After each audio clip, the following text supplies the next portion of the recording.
Hello, welcome to the Vegan Stew. Happy Wednesday.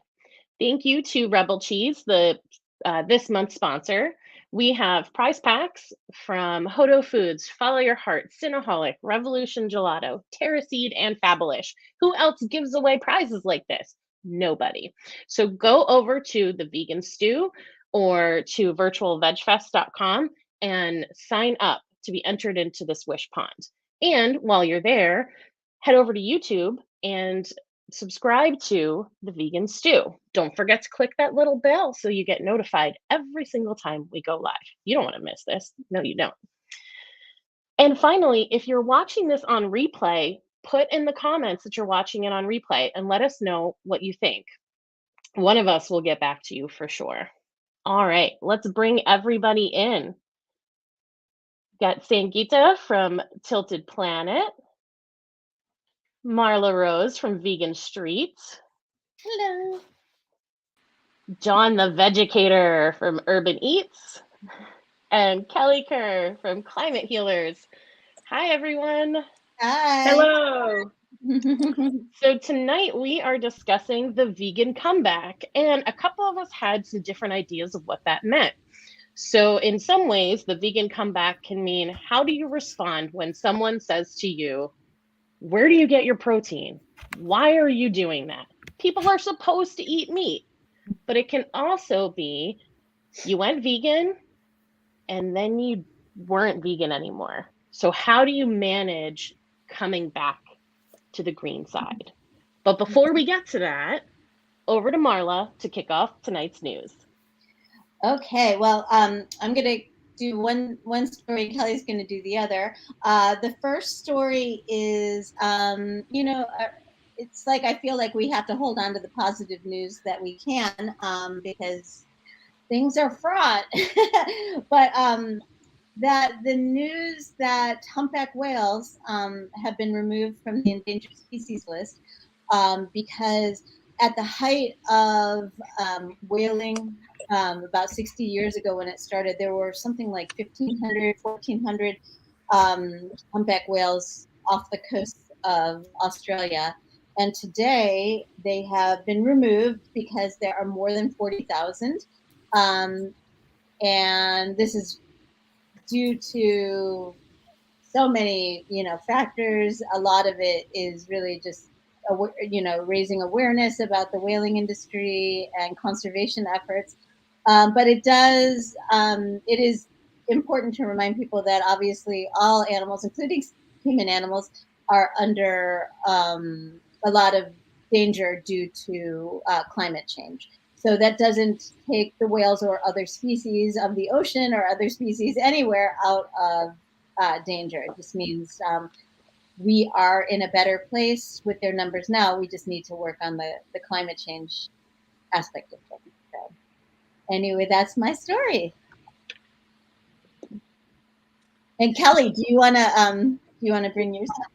Yes. So I'm going to talk about the company formerly known as Coconut Bliss has fell into the sustainability greenwashing myth perpetuated by the egg industry. They've been bought out by Human Co., a missions-driven holding company that is fanatical about creating products which help people live healthier lives, and have now changed their name to Cosmic Bliss.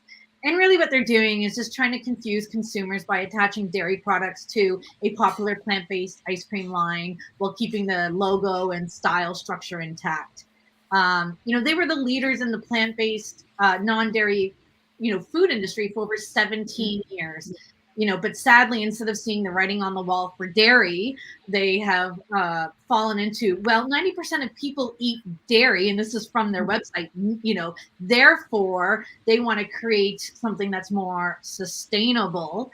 But they fail to realize that not only is dairy on its way out, but people eat dairy ice cream right now because it's cheap, and so their products, vegan or not, is still niche. And because who can afford to eat grass-fed ice cream, right? So it's sad to see them question, compromise their morals for something I don't see as any significant gain to their product. But not only that, they've now become part of the meat industry. Whether they're willing to say that or not, right? Because these cows, regardless if they're from capos or they're grass fed, they go to the slaughterhouse at the end of their life when they're no longer profitable. And not only that, they have egg in all of their grass fed dairy products now, right? I did not know that. The vegan products, the plant-based products, have the same like brownie, cookie, things like that are plant-based. They have decided to put egg in their dairy ones. So it's really a step back for them, and it's just very disappointed to see another plant-based business being bought up by a non-vegan corporation under the guise of sustainability, and which we know grass-fed products are not any better for the environment than, from a factory farm. Right. Yeah, I forgot my tool. I don't know, the water bottle. Right. There you go. Marla, you were going to say something, but I had something to say on that too. Yeah, go for it. Yeah. So I think a lot of the companies, these plant-based companies, I don't know why we have it. I don't have high with the exception of Miyoko's and ones that are already 100% like vegan, like ones that I know are animal friendly and earth friendly, eco friendly with no palm oil like Miyoko. Most 99% of these companies are profit making corporations. They have no interest in veganism. They don't even call it vegan. They call it plant-based. I think they're just profit makers. I don't know why we have high expectations of this highly processed junk food. If we just ate whole food, plant-based, a little more healthy in our lifestyle, we wouldn't have to. Again, we're a $4 trillion industry, right? Or was it billion? I can't remember which one it was. Something outlandish. So when you're talking about that much money, unfortunately, these companies, the one that went from plant-based to now dairy, how far off were they? They're not PepsiCo, but they were doing a niche for a long time. Is that what you said? They were doing plant-based for a long time. Sell out. I mean, people do it all the time. Were you in it like we know Miyoko's in it for the animals? She has animal sanctuary. How many other plant-based businesses are you aware of that actually have a cause? Most of them do not. So I just think, I don't think very high. I don't think of them in the way of being a part of this movement. I was going to just say that to Kelly's point, while grass-fed sounds more, I don't know, eco-friendly, there's no way to scale it up without absolutely further obliterating our planet. But the other thing is just from a business perspective, it irritates me because it's just like so many companies are shuttering the dairy aspects of what they're doing. Like there are companies that all they did before was cow-based milk and cheeses and stuff that have fully transitioned. I mean, there's not many, but there are some, like Elmhurst Dairy, for example. They saw the writing on the wall in terms of the direction that consumers are going. So vegans will be the first ones to support you if you're a non-vegan company that starts dabbling in plant-based product lines. But if your plant-based product line going that other direction, we will be relentless. So it's just like there's a part of me that almost feels a little sorry for them because I don't think they knew what they were getting. And like that's how poorly they understood this market, So are we their market though? Go ahead. I'm sorry. We were. I think what they're trying to do is expand. I think for the longest time, vegans, they were a vegan company. It was a small little thing. And probably the people who have dairy allergies and stuff like that. But I think what they're trying to do is, expand. But I think they shot themselves in the foot. So. Kelly.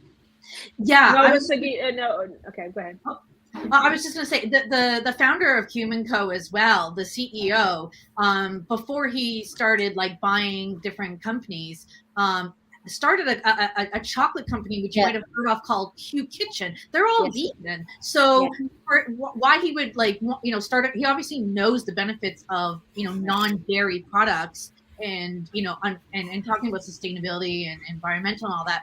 Why would they go into grass-fed? And they actually have a chart on their website that says that their grass-fed ice cream actually has a lower environmental footprint than their plant-based, and then they compare that to dairy. And I really want to know where they found these statistics, because all the research I have found talks about how from a land use, it might be better environmentally, grass-fed versus like a CAFO, but for the output, it's actually much more intensive for grass-fed than what you get yield from a CAFO. Right. So Sangeeta is next. Yeah, I was going to say that these companies, like startup companies, always have an exit plan. They don't want to be there doing their startup forever, right? And that's the plan. They get bought, and it's also very difficult to survive in the highly competitive market. So I think the same thing happened with Field Roast. They got bought. Right. Bought by another big company that wasn't even vegan. Right. And I don't know. I mean, unless we talk to them about it, we won't know what was their thinking behind it. Yeah. Don, did you have something to say? Yeah, my fake implementation. I agree with Sangeeta. Unless we talk to them, so we make assumptions, and that's all we can do without having them here for interview.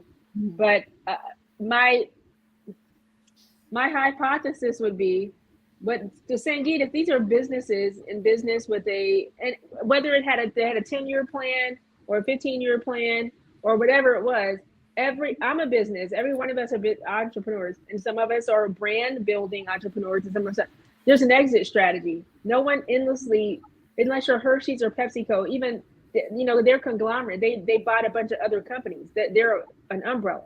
So most of these companies, again, are trying to get out. They have investors that are angel investors. They have to return those investments. This is just business.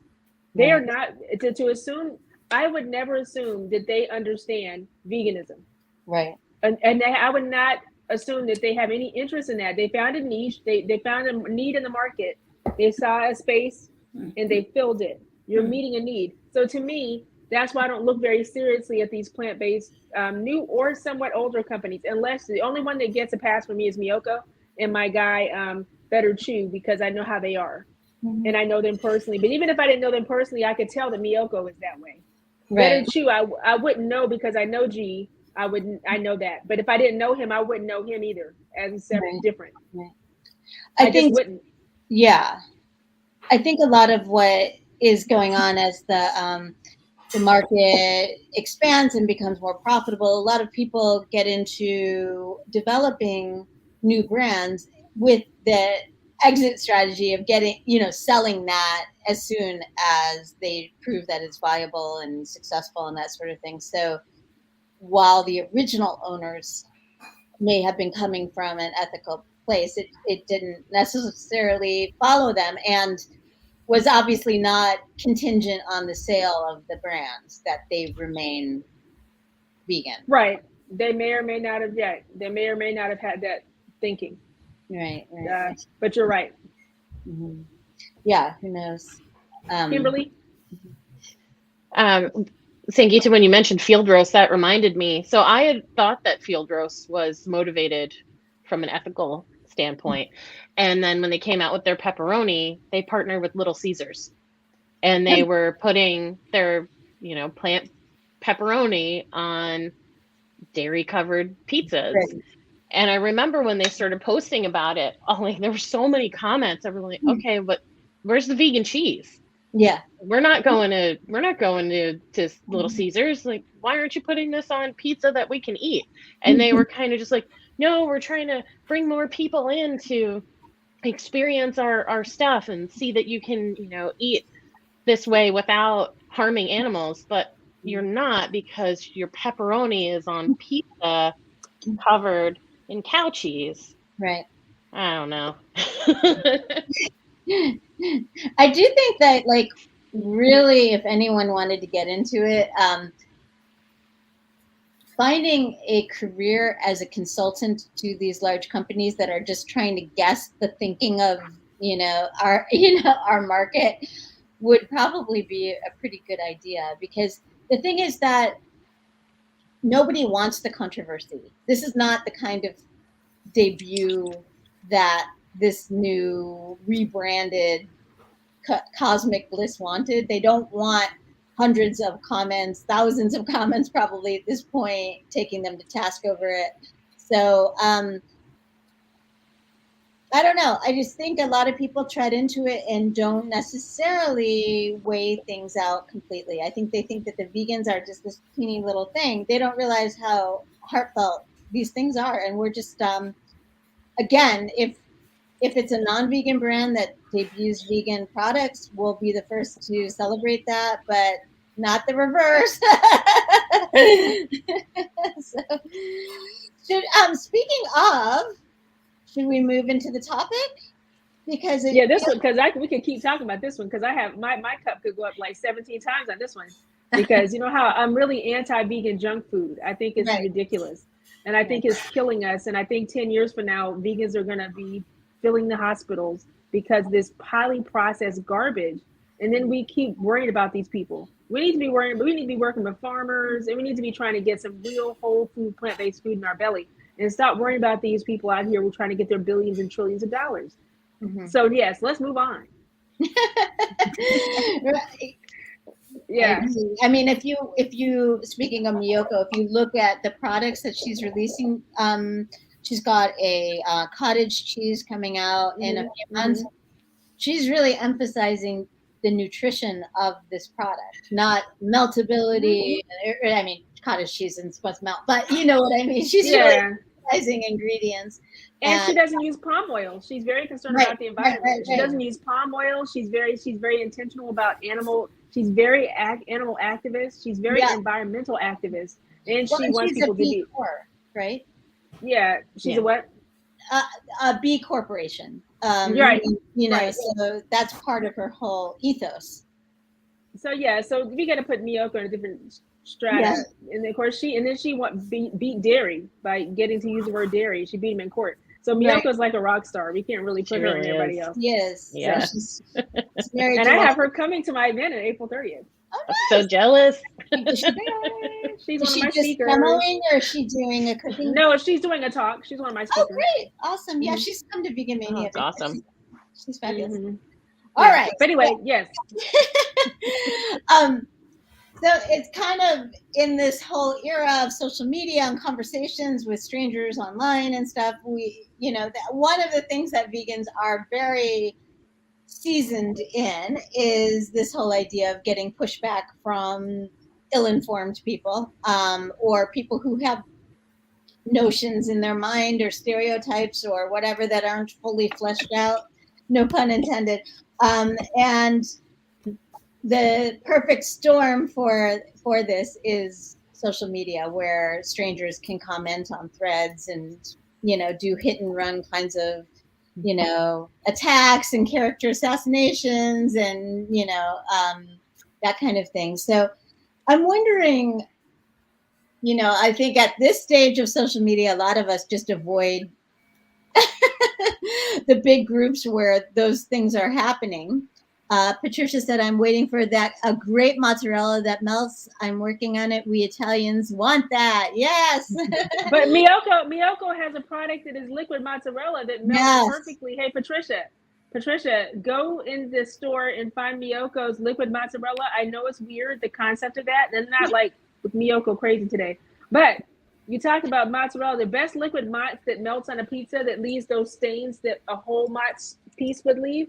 Not the piece, they leave it very melted in the space. That's Miyoko's liquid. You got to give it a try. I know it sounds weird, but it literally firms up. And it's very good.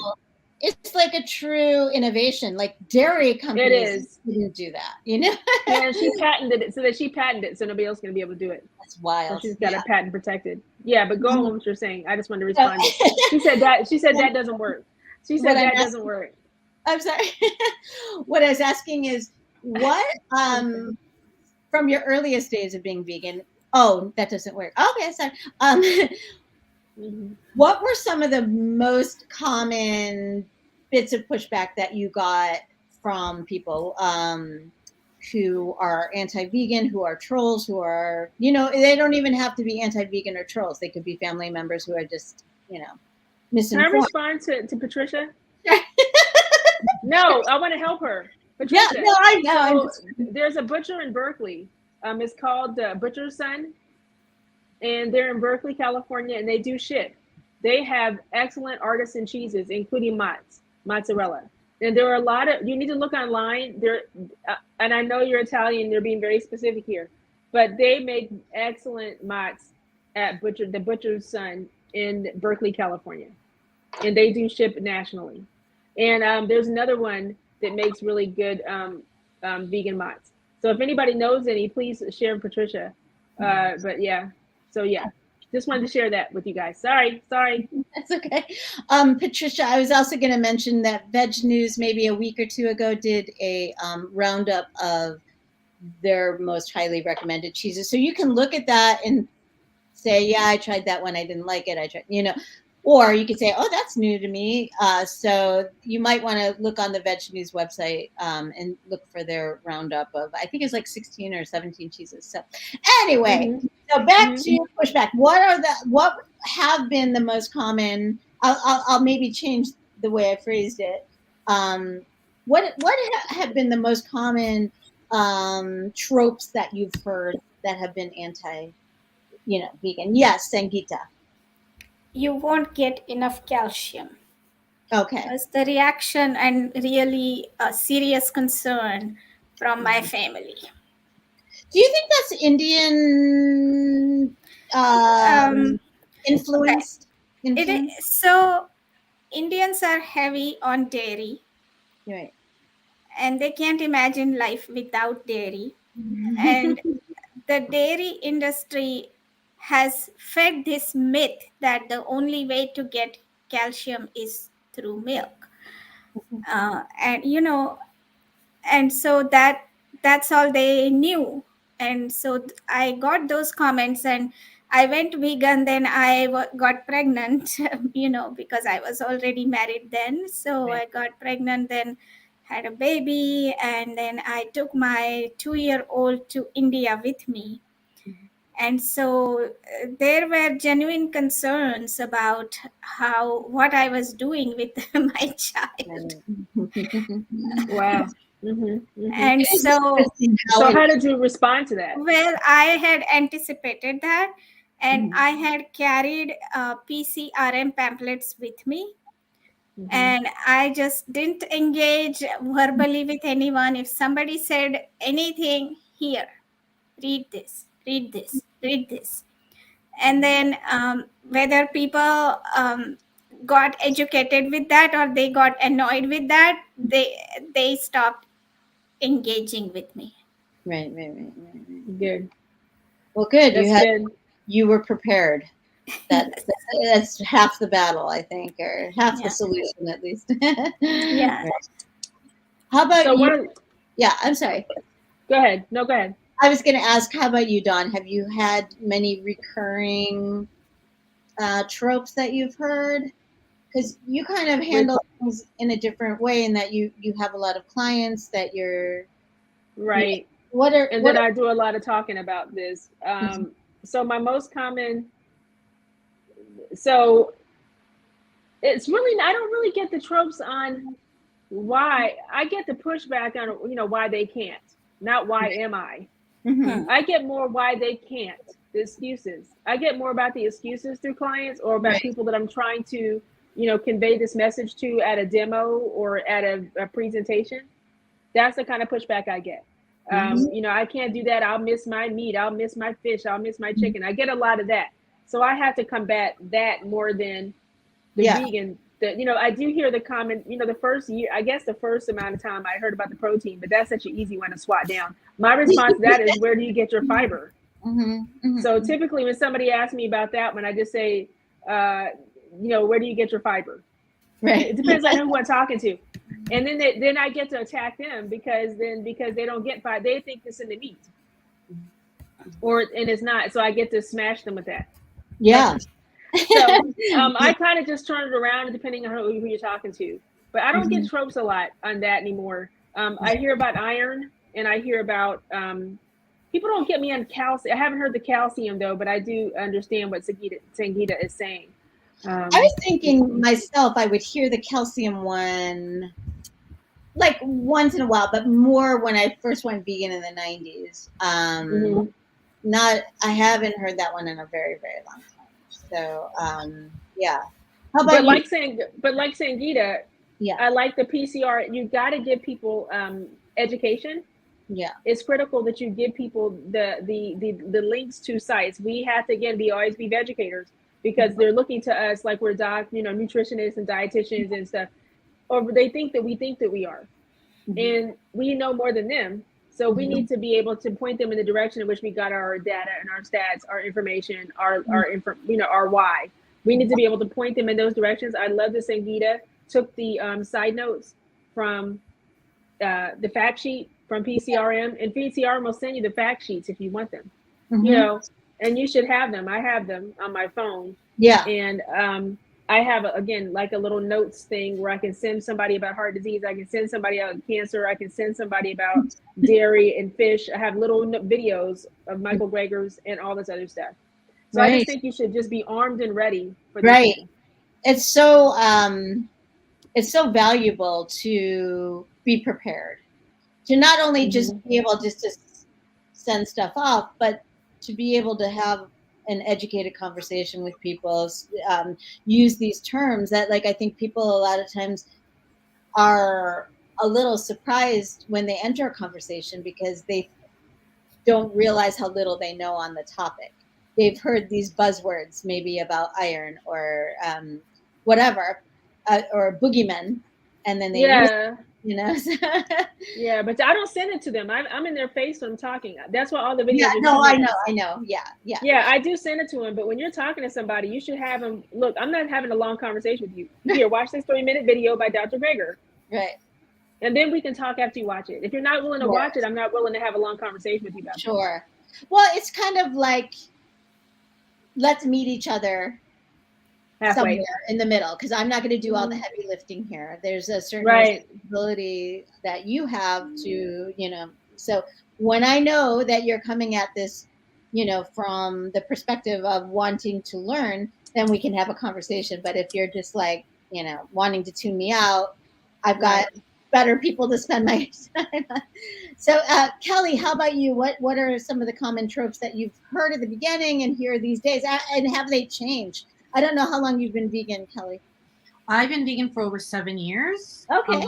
So I've probably heard everything. I'm going to bring in Melanie Joy's Psychology of Eating Meat as probably like the biggest ones. The 3 N's, that it's natural, normal, and necessary, right? So those are kind of it. Like, I don't like, especially like, because when I went vegan first, and then my husband and my son went vegan. My father was a hunter and a fisherman his whole life. So for him, it was like circle of life, and like it's normal. So, but like, what does normal mean? Because in my house, vegan's normal, right? Like, what they eat is not normal to me, right? So it's all relative, right? So I honestly, I really have not seen the arguments change. I think that's true. I'm on Clubhouse a lot too, right? People will come in and like, think they got like a really good argument, and it's I think that people just Google like vegan arguments and go, oh, because they haven't heard it, they're like, oh, that's it, I'm totally gonna get it.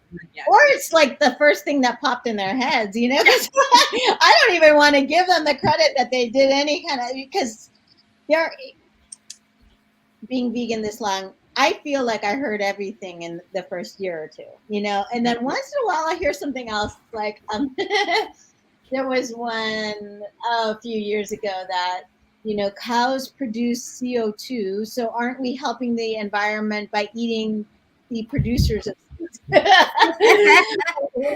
it was?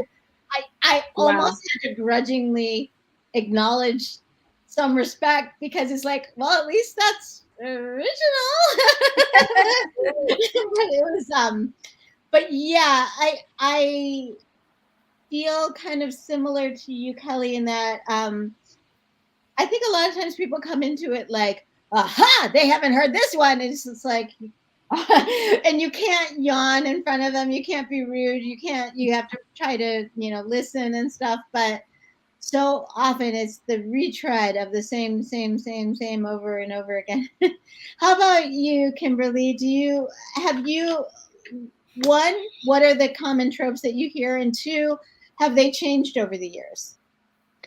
Well, first let's acknowledge Patricia here. Oh, I'm sorry. Yeah. No, that's okay. I think, you know, it's up there now, but yeah, Melanie Joy for sure is a great option. She even has a course. I think it's like $25 through Beyond Carnism, I think is what she calls it. But it's on her site, so you can just Google it and it'll help you learn how to talk to people about veganism, how to be a better advocate for veganism. And I think Patricia makes a really good point about meeting people where they are, even if, you know, we'd like them to go further. Right. For me, the one that I still hear to this day is, that's really great for you, but I could never give that up, like Dawn was saying. Right. But like when people are talking to Dawn, they're coming from like a health perspective, like, right. Okay, yeah, that sounds great, it'll make me healthier, but how am I supposed to live without that? When people are talking to me, it's more just like they know why I'm doing it, and it has nothing to do with them as far as they're concerned. And so they're just like, good on you, very nice. I could never. And my response is, I would have thought that too. Yeah. I totally get that. Yeah. I ate animal flesh up until I was 20 years old. Right. And it like, to put a vegetable on my plate, no thank you. I was not into it. And so the idea that I would have to eat vegetables was like beyond me. So I totally understand that. And that's kind of my thing. Like, yeah, I get it. But look, here I am, you know, vegetarian for over 20 years, vegan for like the last 6. And I can't now imagine life consuming animals or animal byproducts, or, you know, so even if at the moment you can't see it, it can happen. Right. And so that's kind of my approach. Like, I get it, and here's what I did to get to where I'm at now. Absolutely. And I find it really interesting how, and I mean, it only makes sense, but like how, depending on our different perspectives, we, or, you know, our strengths as communicators, how we might hear different, you know, either excuses or tropes and stuff like that. Like one of the things that John, my husband, and I do in our area is we create events where you know, and you know, we helped to co-found our Vegan Family Network. So I think a lot of the questions I've had that I feel are legitimate questions is how to deal with the social aspect. I get a lot fewer of those these days, but it's like, what do I do when my aunt comes to town and she wants to go to the steakhouse that she loves? What do I do at birthday parties? What do I do at Thanksgiving? Those kinds of questions are ones that I frequently get. And so I think it is interesting how that varies from person to person a bit, you know? So how do you answer that question? Because if we're giving people to come back, are we just saying, so we should be, if you're going to say that, tell us what you did. What'd you say? Like when you get that on your network, I mean, what is your quote? What is your quote come back? So I don't have a set thing, I try to have a conversation with people, and well, as you do, I know. So the thing with what I'm talking about is less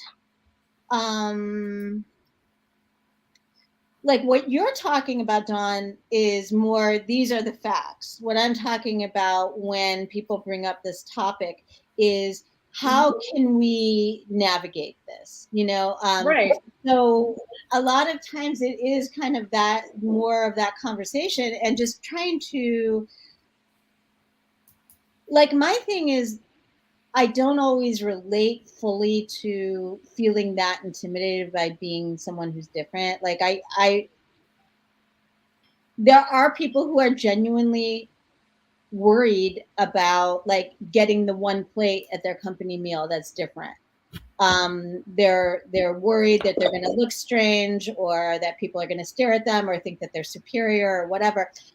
What I generally tell people, I see you, Kimberly, and I'm not sure, Sangeeta, if you had opened up, but what I generally tell people is the more confident you are in your choices in your life, the more people will leave you alone. And the more you're modeling that this is who I am, this is one of the things that I do, this is, the more that you're nervous about people's reactions, the more that you're trying to second guess or trying to predict how someone's going to react to you, the more I think vulnerable you are to getting picked on, or whatever it is. But one of the things I tell people, there's two big points that I try to tell people. One is that I feel like, and I didn't feel like this when I first went vegan, but I have felt like this ever since, that going vegan is the best decision I ever made in my life. That is just this source of continual, like, I'm just so grateful I get to be vegan. And that's part of why so many vegans are so zealous, I think, is that we are so passionate about it. And the other thing I tell people is just that the longer you do it, and with the the understanding that you eating your vegan plate should have no bearing on someone else, the more you just sort of become at ease with it, the easier it gets. And then once you cross some of those thresholds, it's just easier and easier. That's what I think, anyway. So Kimberly, and then Sangeeta, were you first? I don't even know. Sangeeta. Yes. Yeah. So I want to ask this, and because I don't really have a good comeback for this, because I don't even know why people bring it in the first place. Lions. Right. I'm sorry. Well, lions. Lions eat meat. Lions eat animals. Yeah. Hold on. What are you saying? What are they saying to you about lions? They say Who are these lions. people? Yeah, I mean, I get that a lot. And What are they saying, Sangeeta, about lions? that lions eat I'm truly deer. confused. No, really, they say this. Lions eat deer. That's what they say. Lions eat deer. No, I hear you, Sangeeta, because I've heard that a million times, and you'll see it. I think, Dawn, you're too busy engaging with serious people. Like that, the lion. Are they serious? The lion eats meat. The lion argument is that they're the king of the jungles. They eat animals. Why? So what I say, Sangeeta, is, well, first of all, I don't engage generally with people who say that. Yeah, I don't either. That's what. Yeah. Right, but I will say what I have said in the past is, how many other areas of your life are you not living like a lion? Are you pooping outside? Are you killing baby offspring that are not thriving? Are you like, so I'll just like, so you're eating cheese. Do lions eat cheese? Like, I'll just keep trying to poke at the fallacy of it. Did you go through the drive-through like a lion to get that, bag of whatever, So to me, it's just such an absurd point. So I just try to point out the absurd. Dawn, yes. Okay, so Dr. Mills has a very good lecture on this particular topic, and I'm always in the education business. So his is why humans aren't designed to eat meat. And it's on his website, Dr. Milton Mills, plantbasednation.com, Dr. Milton Mills, plantbasednation.com. It's a 64-minute lecture. So for first thing is the jaw structure. This breaks apart. We don't have the same jaw structure. We don't have the same their intestines and our intestines are different, and they eat raw. We don't eat. We're natural herbivores. We're adapted to being omnivores, to being meat eaters, but we're natural herbivores because of the structure of our jaw, our teeth, the way our teeth are they changed in our intestines specifically. So, and that's why we don't eat raw rabbit, right? We don't eat we can't chew it, we can't yank it apart, So it's very biological. It's a very biological argument. So Sangeeta, for that one, I would go to Dr. Milton Mills, Plant-Based Nation. That's where I know it's there, but it's also on YouTube. It's literally called Why Humans Aren't Designed to Eat Meat. That's the craziest thing, lions. But, It is. but I have the answer to that. So my answer is always some kind of this is why. Because intestinal, something biological. So, but anyway, Kimberly is next. That's a good one. Crazy. Yes. Yeah, it's crazy. I was thinking, this is kind of going back a little bit, but do you guys know Doug Lisle? Dr. Yes. Doug Lisle, he's a psychologist. Oh my gosh, he's so much fun. If you have not watched his talk about the pleasure trap, so he wrote a book called The Pleasure Trap. And if you've not seen his talk, please check it out. It is hilarious. He is wonderful. He's so funny. But his thing, when if you are not a person who wants to engage about why you're vegan, or if you're new to it, so you're still learning and you're not comfortable yet, his thing is tell them your doctor said, give it a try. And so you say, my doctor told me to give this a shot. I like it so far. So for now, I'm sticking with it. Because family, especially sometimes, will be like, oh, just have a little bit of this. You'll be fine, because it's a diet, right? So if you come at it from that perspective, it usually will stop people from being too tough with you or ridiculing you. They may even start to ask you questions if they're kind of about that. So it takes away a lot of that combativeness. And so he said that's the best way to do it. Just my doctor said, and I'm good with it. And then you just leave it alone. You don't tell them about what they're eating. Nothing. I like that. That's good. That's good. That's a good shutdown. Yeah. If you don't want to, especially not everyone likes conflict, and I think that's a really good way of just, that's not, how I want to spend my time is arguing with someone. One of the even if you're just learning, so you don't feel confident enough to share all of the information that you feel you need to have. Yeah. I mean, I was just going to say before I get to Kelly, one of the things I tell people, first of all, I don't like to talk about, if somebody has questions about the ethics of eating animals around food. And my, original reason for going vegan, and that remains part of, an integral to my foundation, is the ethics of eating animals. I tell people I would be happy to talk to you about it. I just don't want to do it either in a rush, like in an elevator, or around food. I'd love to have a conversation with you about it, though. So you don't have to take every opportunity when it arises.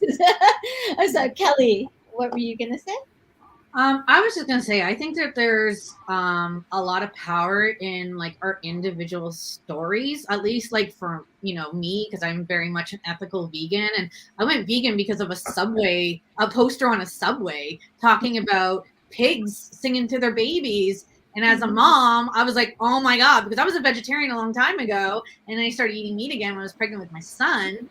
And then I saw that and I just it was overwhelmed with guilt of now I'm connecting an animal and a mother that I relate to and their babies. Right. So I think that's really powerful. And I tend to talk more to families and mothers. Right. So so saying that and then talking about my journey and my, like where I, might have messed up or where, whatever, like makes it relatable and allows people to think like maybe I can do that, right? Without this, like if I fall, if I mess up, if I whatever, like I'm not this horrible person, and Right. because it's you just do it again, right? Right. Yeah. A lot of power in your story. Again, I agree, Marla, and like when you have time to tell the story, do it, right? Right. And I usually in situations where I can tell that story, but Right. there's a lot of power in that. I tend to have more open conversations when I do that, because then it doesn't come across as threatening or condescending or anything. Right. It's just my story. Yeah. It's somebody can't argue with what your motivation was, and one of the things I like to tell people, I think you kind of addressed that, Kelly, is I think this is a different topic, but I think we live in a very all or nothing society and a very win or fail kind of mentality, and we also live in a very non-vegan world. That it's impossible to be 100% pure, and that's not the motivation anyway. The motivation is to reduce suffering as much as we can, and reduce cruelty as much as we can, and all these other benefits.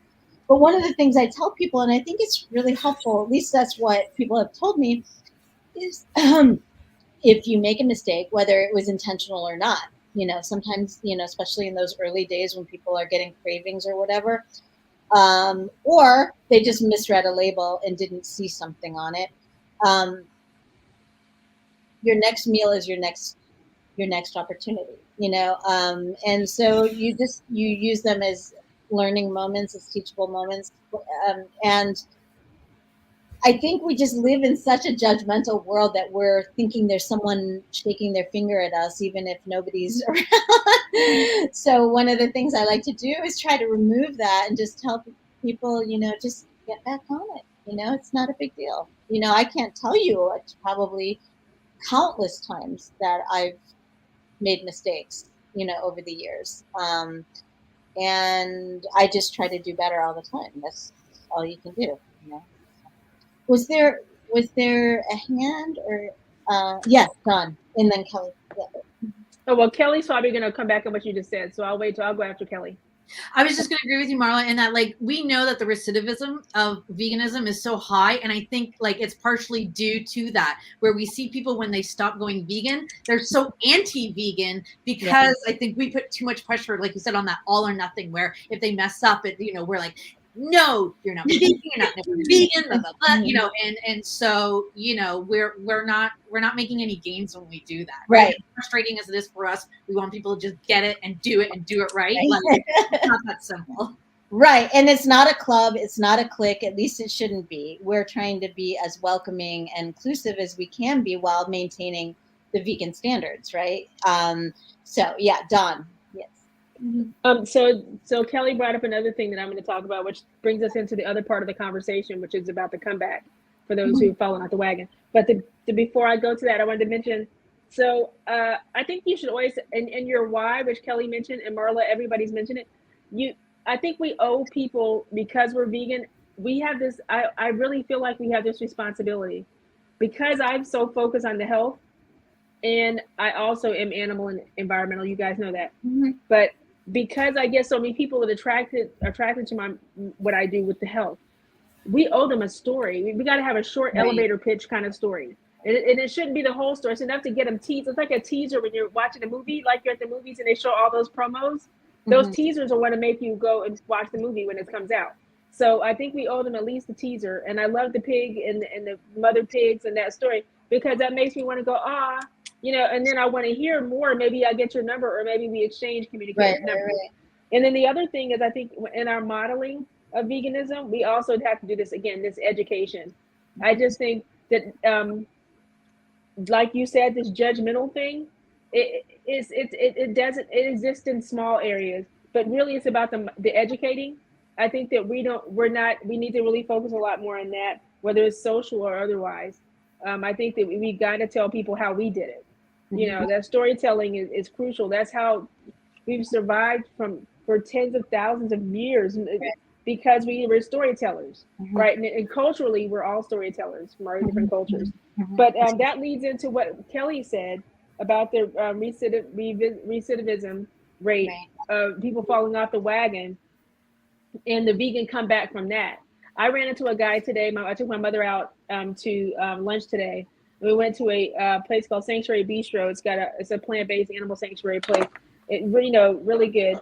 And there's a guy there who used to be a vegan. He is at the table across from us, and he said he used to be a vegan, and he said he stopped being a vegan because of the iron deficiency. No. And then he said, I eat cottage cheese, flaxseed oil, and something else, and fish pills, and all this. Yeah. We need to be able to. So instead of judging him, I had a conversation with him about nutrition. So because I thought it was right away. I'm thinking that makes no sense because iron comes from plants, and I don't know what to do unless you want heme iron, the kind that's going to kill you. You know, then eat the steak. But if you want iron that's not going to kill you, then eat the plant that the cow ate. But anyway, he said he didn't eat cow, but there's no iron in fish. I was very confused by the whole thing. But we have to know this stuff, right? We have to know more than a regular person walking on the street because they see us as teachers. They want to use us as teachers even if we don't want to be. So we have to not be resistant to it, and we have to be able to answer those kind of questions. I know about the iron, that was ridiculous. So I sat there for 30 minutes with him, and my mother, sat there, and I was trying to understand why he's doing flax oil instead of just flax seeds. I was very confused. And I had to get rid of that crazy faces. You know, I make faces. So I had to work on you do not have a my poker faces. face. I don't. If I have a good hand, you're gonna know. Like, even when I'm playing, but you've gotta meet people where they are in the patient. Even if you feel like they're saying something that's really off, those people are trying to make it. They're telling you because they want to make a comeback. They're at a vegan restaurant because they want to make a comeback. Yeah. And the thing is, you want to support their comeback in any way you can without the judgment. So I agree with what Marla said and what Kelly said. We've got to do it in a way that's educational, though, because usually they messed up because they said they didn't get enough B12, enough iron, enough. They were tired all the time. Well, because you have the crappy vegan diet. So, but I'm not going to say that. Your vegan diet probably sucked. And then you probably it's all processed stuff. I don't know what it was, but he didn't seem to be that guy. But But I would encourage a food diary at that point. So we just have to meet people where they are in that aspect and help them to find out how did you fail? Was it your family or was it you didn't feel good being a vegan? Right. And sometimes the original reason someone gives you when you spend a little time with them and you do a little digging with them, it's not the same thing. It turns out that they were missing certain traditions or whatever it is that you can definitely help them with, but their initial what they're presenting is different. One of the things. By the way, I got my blood work done.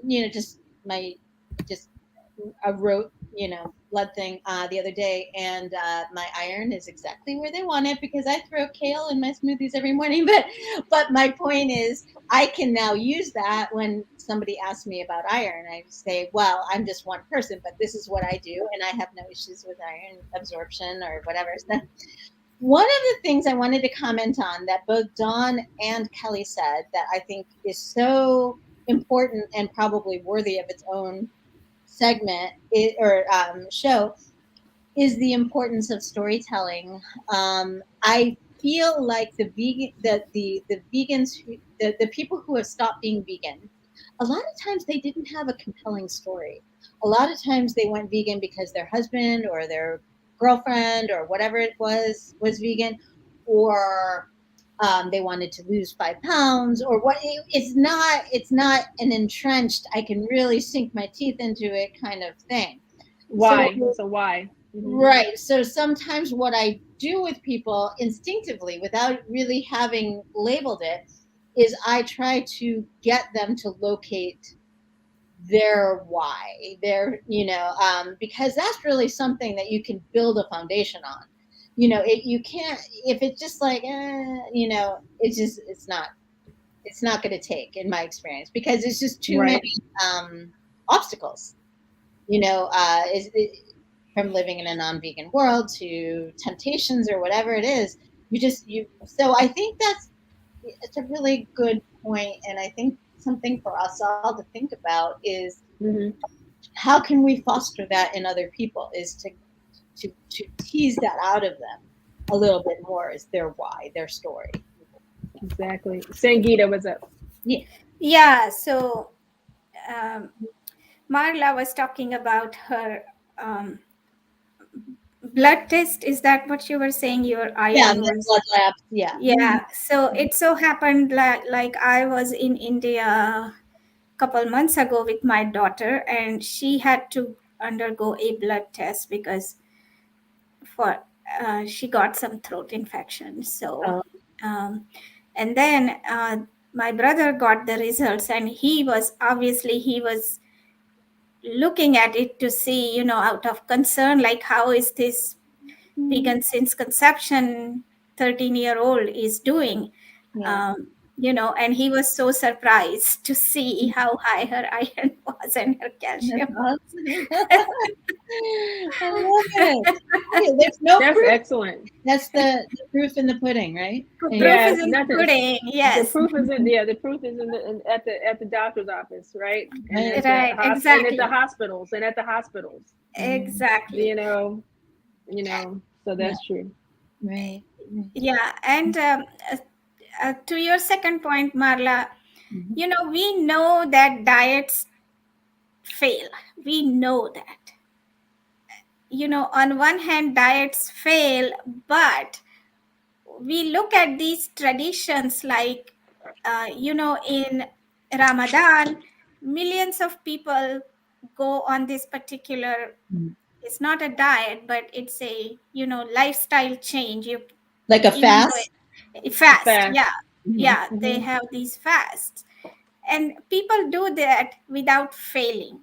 So many people do that, and that's because of the story, that's because of the support from the community. When everybody else is doing it, you can do it, no matter how hard it is. I mean, think about it. If you had to fast like they do in Ramadan, where you cannot eat anything during the day, it sounds like so hard, but people do it Yeah. when they have a story and when they have the support from the community, The larger society, the larger society. Yeah.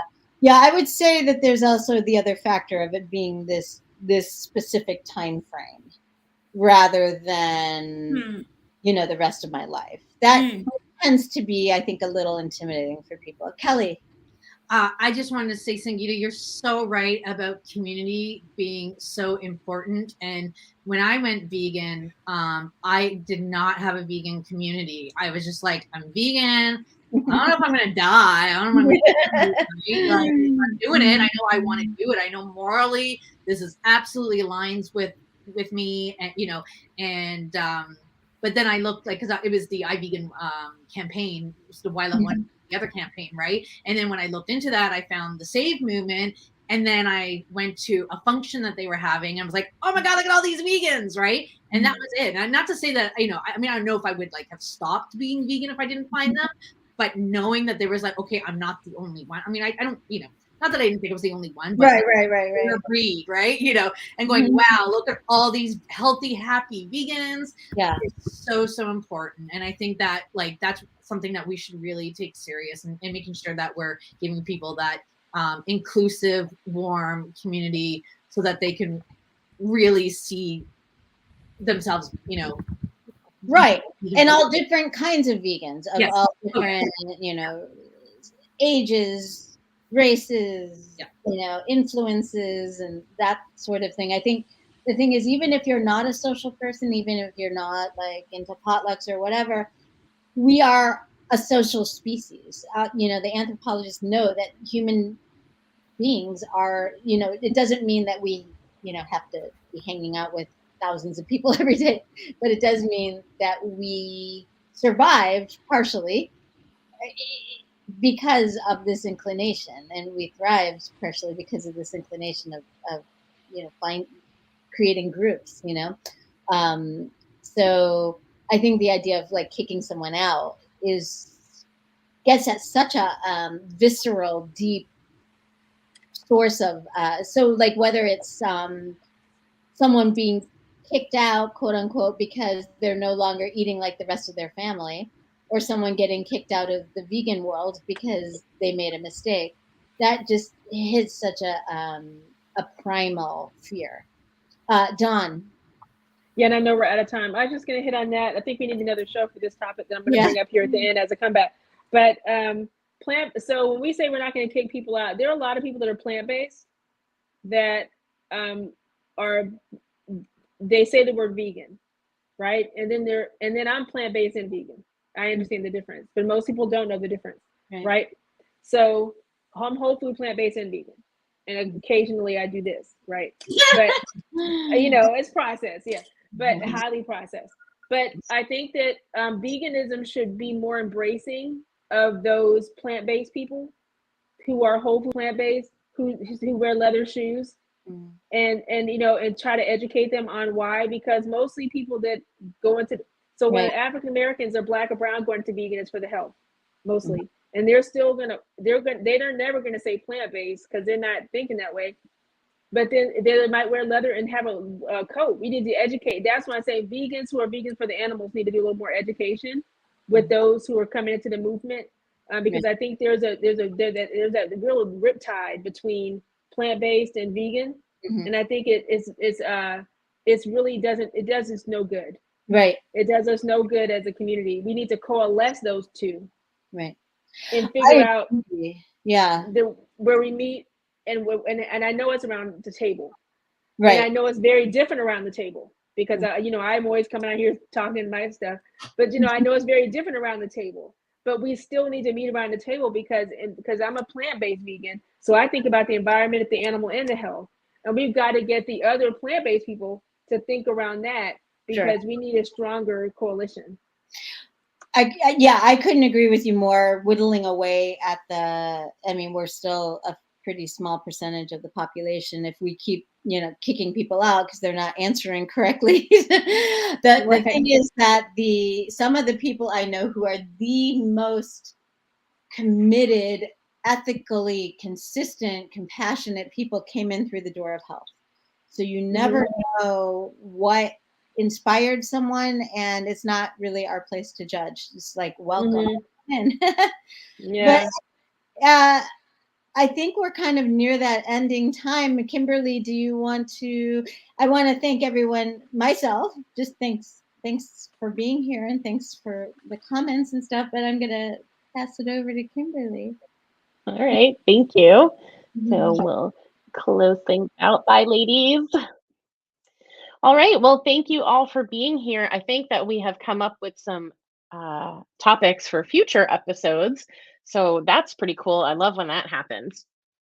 So tune in every Wednesday, except for the first Wednesday of the month, although Coach Kayla will be here. So maybe you want to check that out.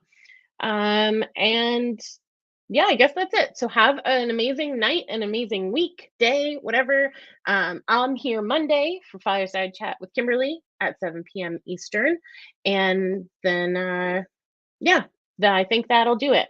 Thank you so much, as always, for being here. We love you, and we love being able to help you. If you have questions or one of us, you really want to talk to one of us, just reach out. That's why we do this, so that we can engage with you and help you live your best vegan life.